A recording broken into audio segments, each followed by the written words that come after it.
Good afternoon friend. আজকে একটা ছোট ব্লগ নিয়ে এসেছি। তো আজকে ব্লগে এটাই দেখাতে চাইছি কি আজকে কী কী রান্না হয়েছে। তো আজকে তো মঙ্গলবার, আমরা নিরামিষ খাই। তোমরা কে কী কীরকম কী খাও একটু জানিও কমেন্টস করে। তো আজকে কী কী রান্না করেছে চলো বন্ধুরা আমি দেখাচ্ছি।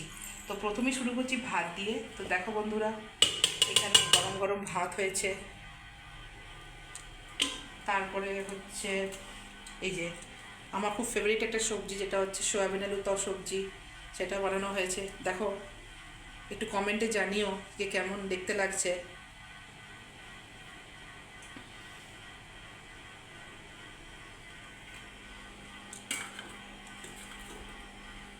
এরপরে আরেকটা আইটেম হচ্ছে, যেটা হচ্ছে মাখা হয়নি এখনও, এটা হচ্ছে ভিন্ডি সিদ্ধ, ঢ্যাঁড়স সিদ্ধ যেটাকে বলে। এটাকে এখন তেল নুন আর লঙ্কা দিয়ে মাখতে হবে।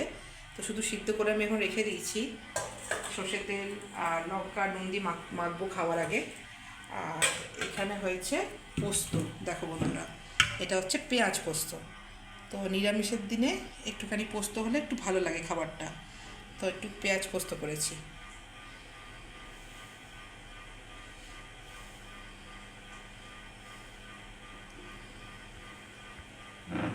ঠিক আছে, তো এটাই ছিল আজকে ছোট্ট একটা ভিডিও। তো ভালো লাগলে প্লিজ লাইক করো, শেয়ার করো